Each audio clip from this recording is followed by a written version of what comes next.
What's up guys, back with another video.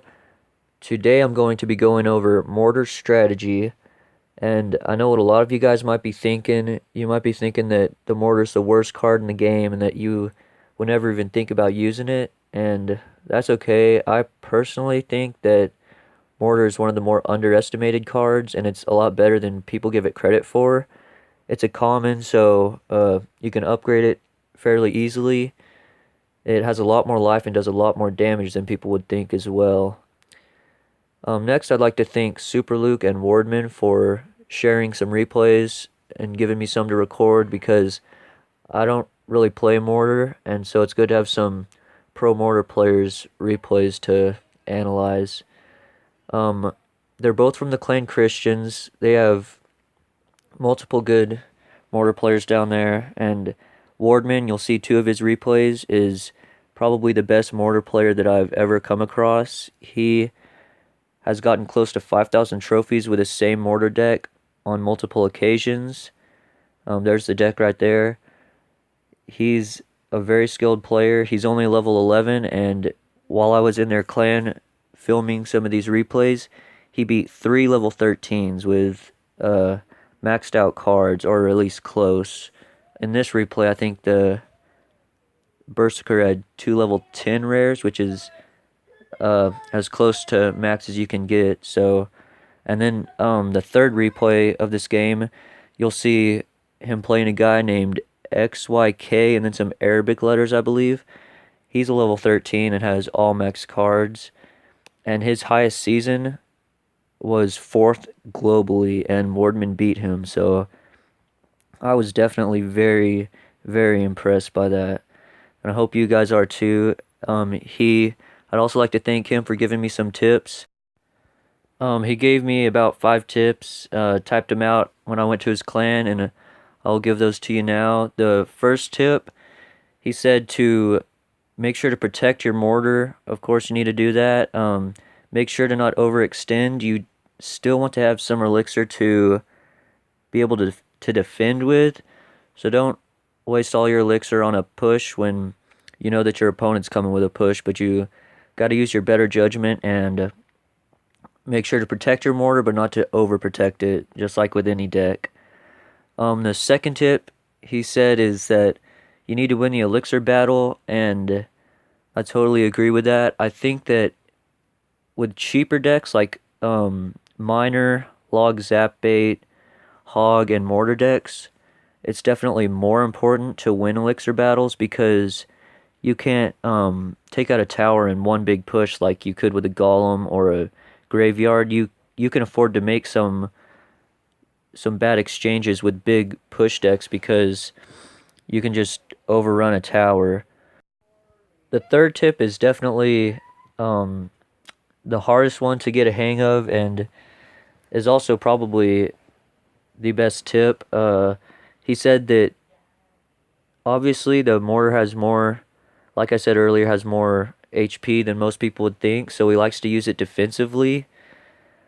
What he likes to do is wait for like a hog rider or some single damage, kind of like a bowler or a giant skeleton, any of those types of troops.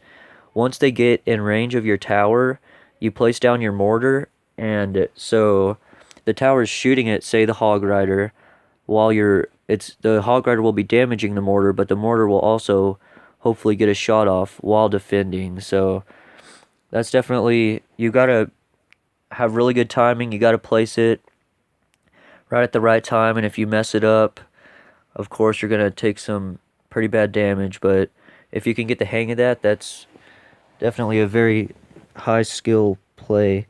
The fourth tip is to sometimes go for the draw or to spell cycle, because your opponent sometimes will have 2 or more mortar counters, and it's very tough to win when your opponent has 2 counters to your deck. So sometimes either spell cycle or just go for a tie.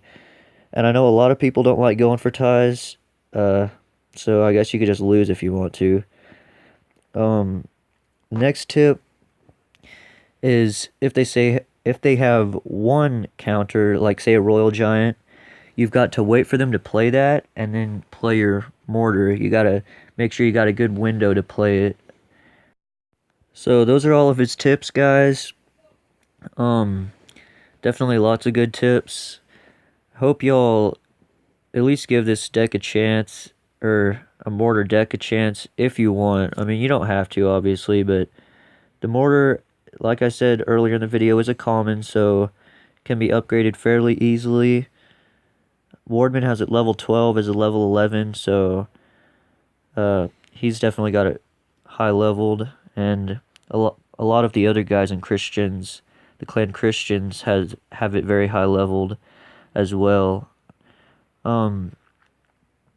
Something I'd like to add is that this deck and mortar decks, you definitely need to have good defensive capabilities, because it is hard to, a lot of times you're going to have to go for a tie, because it's hard to get mortar shells to hit the tower oftentimes. So either you got to be able to spell cycle or just defend.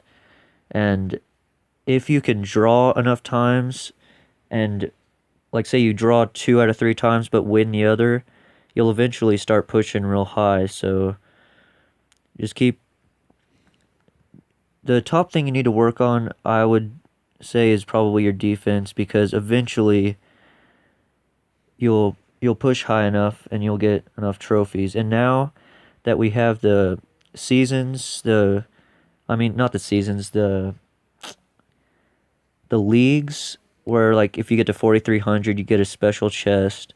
It's even more important to get higher trophies. So like I've said multiple times, sometimes you just got to go for the draw. I know it can be boring and it annoys a lot of people, but that's sometimes your only option.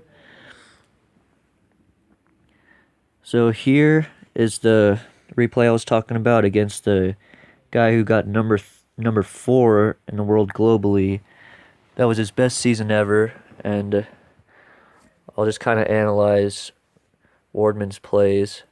So he sees the Lava Hound goes down, plays a mortar in the same lane. Usually, a lot of decks will go opposite lane.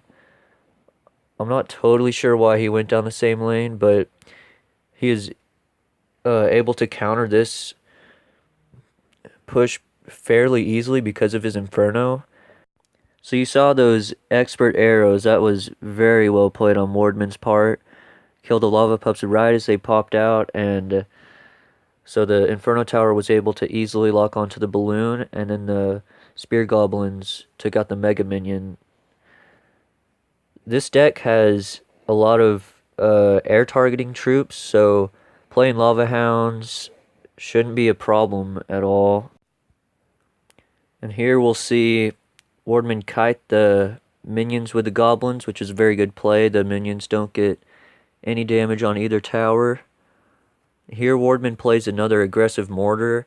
He knows that the Lava Hound player doesn't want to put, he doesn't really want to put anything in front of the Lava Hound, because obviously the Lava Hound's tanking for everything, and it'll get taken out pretty easily by the tower if he puts it in front. So, and he also wants to build up a big push, so he puts the Lava Hound in back. And by the time he's done all that, Wardman has enough elixir for an Inferno Tower and pretty much takes out the push very easily. Here, I think that he should have played Musketeer. He could have, the balloon gets one shot off, and I think if he played his Musketeer, it might not have gotten any shots off, but it's definitely fine. He's leading in tower damage right now.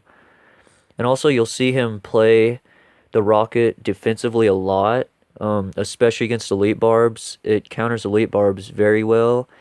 You're not going to get an elixir advantage because of it, because they're both 6 elixir, but it counters them perfectly. They don't get any damage on the tower if you place it correctly.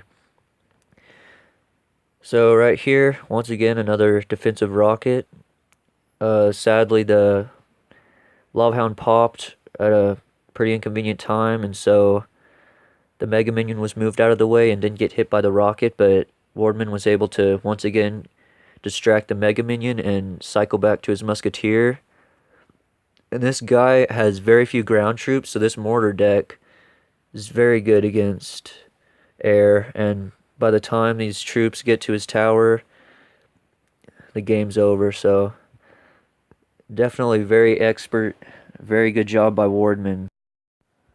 So now I'll just show you various mortar decks. There are a lot of different combos you can use. Like Wardman said earlier in the video, you just got to be able to defend your mortar. It needs to get some shots off on the tower, but also don't overextend and you need to be able to defend well. So towards the end of every video, I'm going to have a fun fact, and fun fact number 1 is God's not dead. And now I'll show you Wardman's profile. As you can see, he got to 4,857 as his highest trophies. So, thanks for watching. Next video will be over hog strategy. See you then.